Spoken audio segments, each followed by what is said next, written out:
Bonjour, donc aujourd'hui je vais vous faire la review sur les produits que j'ai commandés chez Yves Rocher. Donc déjà j'ai eu un joli petit cadeau, j'ai eu le petit panier pour prendre soin de moi avec le petit oreiller pour le bain, c'est quand même parce que des fois j'ai mal à la nuque d'en bas. Donc j'avais vu qu'ils avaient fait une gamme bio et que les plaisirs nature, c'était bio, non, en fait, c'est pas bio du tout. Enfin, si, il y a un tout petit peu de bio. Juste la vanille qu'ils utilisent dedans est bio. Mais le produit en entier, lui, n'est pas bio. Au niveau de l'odeur, ça n'a pas changé. C'est toujours la même vanille qu'il y a 10 ans. Donc, moi, j'étais un peu déçue. J'espérais qu'il allait sentir une vanille un peu plus naturelle. Et c'était toujours la même. Et au niveau du packaging, ils ont changé le bouchon, il est plus vert, ils ont changé l'étiquette. Mais je trouve qu'un bouchon à dévisser, c'est pas du tout pratique quand vous avez les mains mouillées. Donc ils auraient pu faire, je sais pas moi, comme le shampoing, un petit bouchon comme ça, c'est plus pratique. Moi je veux dire, c'est presque le même format, hein. Ils n'avaient pas trop à se fouler, non, ils ont mis exactement le même bouchon. Alors c'est vrai, hein, ils proposent les pompes, hein, mais bon, c'est pour, autant les mettre tout de suite, quoi. Donc voilà. Sinon, le produit lui-même à l'application, j'ai pas ma peau qui tiraille, donc pour moi c'est un bon point. Je sens encore la vanille partout, donc l'odeur reste. Après, c'est vrai que au niveau des ingrédients,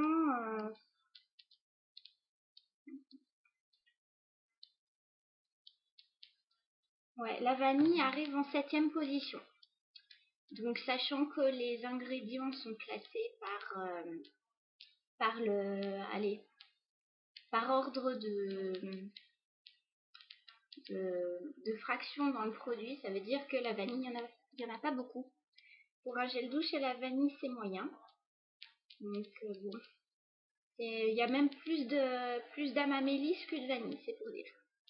Donc, le parfum arrive avant et je pense que c'est donc le parfum qui fait plus l'odeur que la vanille bio. Mais il n'y a que le petit extrait de vanille bio qui est bio dedans.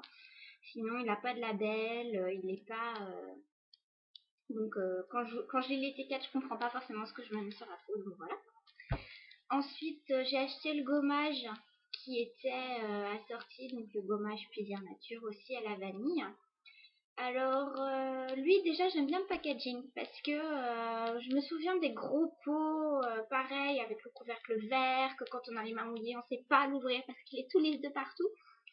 Et là, j'aime bien le packaging façon pot de conserve de grand-mère, en plastique heureusement.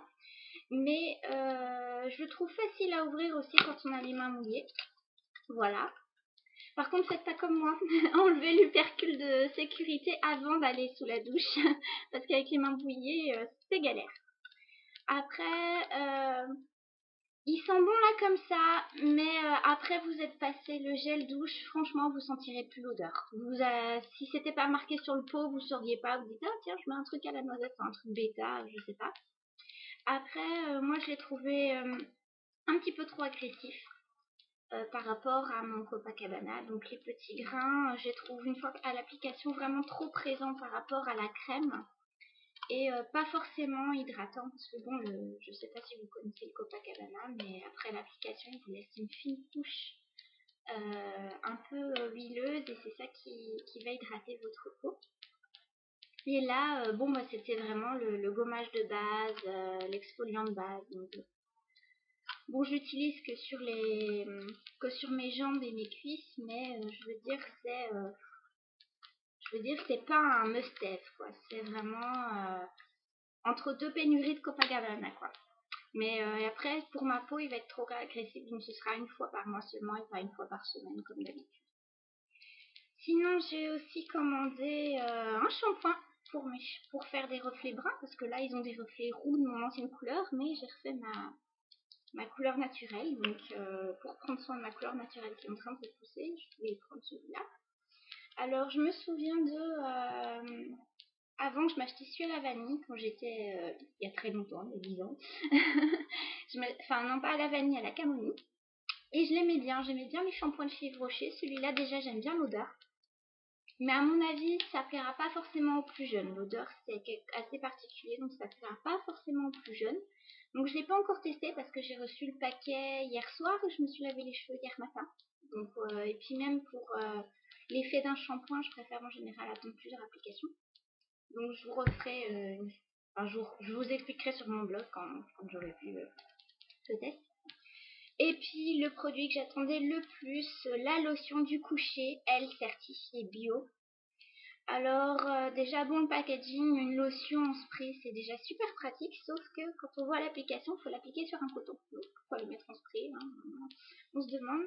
Alors lui, il a vraiment le label, elle a vraiment le label EcoCert et charte de cosmétiques bio, donc vraiment bio, bio, bio, bio. Sinon l'odeur, bah, je trouve que ça sent beaucoup la fleur d'oranger. Bon bah moi ça me dérange moyennement parce que bon, je suis pas une fan de fleurs d'oranger, mais je sais que c'est un classique que c'est une plante qui a beaucoup d'effets sur le sommeil. Donc moi je voulais me faire un petit rituel de sommeil avant de me coucher pour m'aider à me dormir, m'apaiser, tout ça. Donc normalement elle est censée purifier et apaiser. Donc dedans il y a de la mamélisse, de la glycérine, du citron, de la lavande, du calendula, qu'est-ce qu'il y a d'autre, l'extrait de l'oranger, voilà, aloe vera, ylang-ylang, voilà, plein de trucs comme ça. Et donc je me suis fait chouette, celui-là il va me trop bien aller. Je me voyais déjà bien apaisée et tout avec un truc sur le visage qui sent bon. Eh ben pas du tout. À l'application, ça m'a piqué, même brûlé. J'ai fait des plaques rouges, donc pour le côté purifie et apaise. Côté apaisant, ça m'a plutôt bien réveillé et empêché de dormir. Donc voilà. Par contre, après, j'ai essayé de comprendre pourquoi, parce qu'en général, je ne fais pas de réaction à des produits naturels. Je n'ai pas d'allergie particulière. Et donc, j'ai été me renseigner sur Internet, et ce serait à cause de l'alcool. Alors du coup, j'ai regardé la composition d'encore plus près, parce que j'avais regardé sur tous les ingrédients bio, et j'ai vu que l'alcool était en 4e position. Ça veut dire qu'il y en a beaucoup dedans. J'ai comparé avec les produits que j'ai l'habitude de mettre sur le visage, et les produits que j'utilise sont de chez Lush. Et il n'y a vraiment pas beaucoup d'alcool. L'alcool arrive en général en 8e voire 9e position, donc il n'y en a vraiment pas beaucoup. Alors que là, 4e, j'ai pas cherché plus loin. Puis après, au niveau de l'application, donc l'odeur que j'avais sentie sur le bouchon, je trouve que ça sent super bon. Mais une fois sur ma peau, je la sentais pas du tout. Faut dire que ça me piquait tellement, j'avais qu'une envie d'enlever ce truc. Et j'ai pas réussi à l'enlever en fait, parce que j'ai frotté avec un coton, mais ça reste sur la peau. J'ai essayé de l'enlever avec du matin et soir. Bon, matin et soir m'a apaisé. Lui, il fait son travail. Mais je veux dire, ça. Vraiment, ça a été assez horrible pendant au moins 2 heures. J'étais bien rouge, bien rouge. Donc par contre, pour le côté purifiant, ça j'en doute pas une seconde. Ah oui, notez aussi, j'ai noté après que mon grain de peau était plus fin. Ma peau paraissait toute lisse, j'avais l'impression d'avoir fait un lifting presque. Mais donc pour moi, c'est qu'il y a une peau... Bon, j'ai pas une peau à problème, pas du tout, au contraire, j'ai plutôt une peau sensible en fait. Donc j'ai tendance à, en ce moment avec la saison, j'ai tendance à avoir la peau qui pèle sur le front ou sur les pommettes. Donc là, je m'attendais vraiment à quelque chose qui allait juste m'apaiser un petit peu, je veux dire m'endormir, un petit truc cocooning. Ben, pas du tout. Donc je suis très déçue parce que il me promettait plein de choses et puis voilà. Ah, et puis ça laisse une sensation collante sur la peau qui n'est pas passée avant ce matin. C'est resté toute la nuit quand même assez collant malgré le matin et soir. Voilà, j'ai essayé de l'enlever mais ça part pas. Donc voilà, c'était la review pour aujourd'hui. Et puis là, j'attends le colis de chez Wonder Rocket. Donc ce sera des vêtements, je ferai une review aussi par vidéo. Puis si vous voulez aussi que je vous parle un peu de Lush, parce que je suis une accro de Lush, bah, vous me demandez. Voilà, bon bah ciao.